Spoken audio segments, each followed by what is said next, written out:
بسم اللہ الرحمن الرحیم۔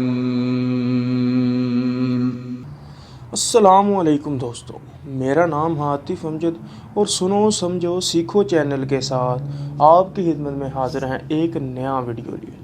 دوستو، آج کا میرا ویڈیو ہے خواب میں طوطا دیکھنا۔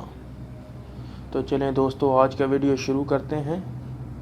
حضرت ابن سیرین رحمۃ اللہ علیہ نے فرمایا ہے کہ خواب میں طوطا دیکھنا فرزند یا غلام پر دلیل ہے۔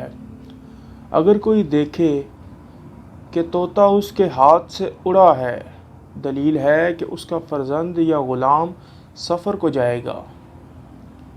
اور اگر دیکھے کہ طوطا اس کے ساتھ باتیں کرتا ہے، دلیل ہے کہ ایسی بات یا کام کرے گا جس سے لوگ تعجب کریں گے۔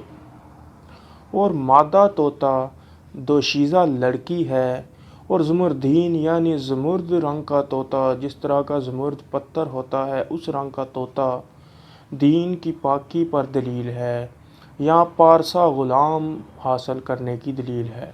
اور اگر دیکھے کہ اس نے مادہ طوطے کو مارا ہے، دلیل ہے کہ کنواری عورت سے شادی کرے گا۔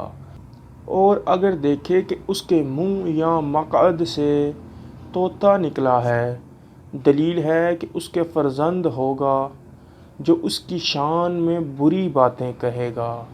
حضرت جعفر صادق رحمۃ اللہ علیہ نے فرمایا ہے کہ خواب میں طوطا دیکھنا 3 وجہ پر ہے۔ پہلی فرزند اور غلام ہے، دوسری کنواری لڑکی ہے، اور تیسرا پارسا شاگرد ہے۔ امید کرتا ہوں کہ آج کا ویڈیو آپ کو پسند آیا ہوگا۔ مزید ویڈیوز کے لیے ہمارے چینل کو سبسکرائب کرنے اور بیل آئیکن کو پریس کرنا نہ بھولیے گا۔